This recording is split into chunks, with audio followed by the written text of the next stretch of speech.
derby v kategorii dvojstřeží v letošním roce a tím je pan Jiří Mičánek.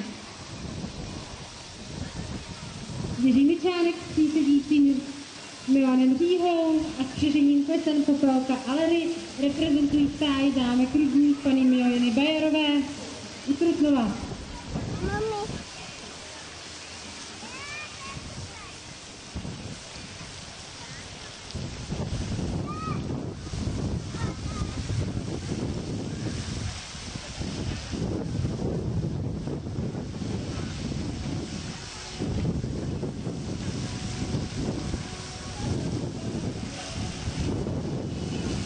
Toto střežení dnes absolvuje na semickém kolbišti svoji závodní premiéru.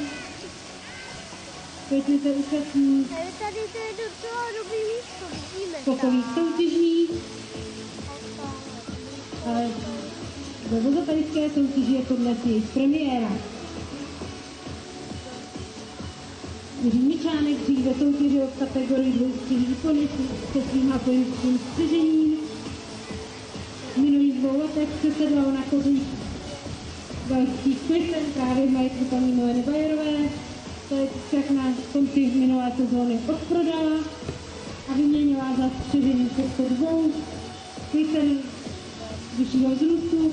Kolková výška těchto Klisen přesahuje 148 cm, proto jich nespadají do kategorie pony, ale do kategorie velkých koní.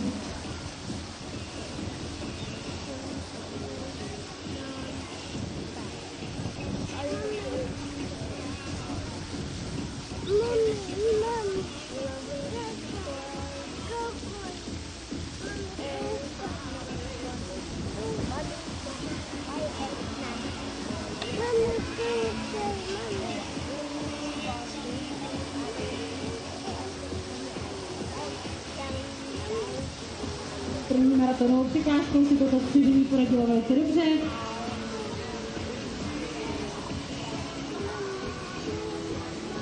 V rychlejším tempu pokračuje v průjezdu dalších střežů.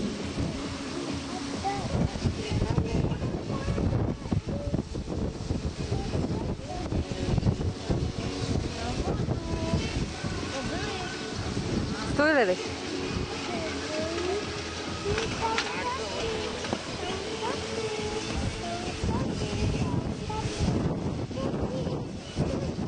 Taky no. Tak a na střežení se blíží k vodní překážce, kterou asi uvidíte vůbec poprvé. Uvidíme, jak se jim bude líbit pojistí vodotrys vodním jezírkem.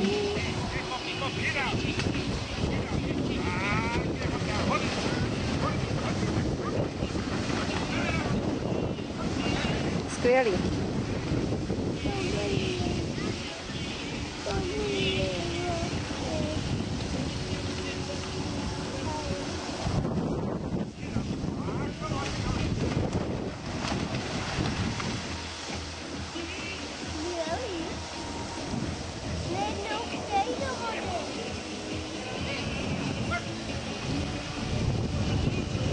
Takže úspěšně absolvovaná druhá maratonová překážka. Skvělý. No a zdá se, že pan Jiří Mičánek má novou akvizici do další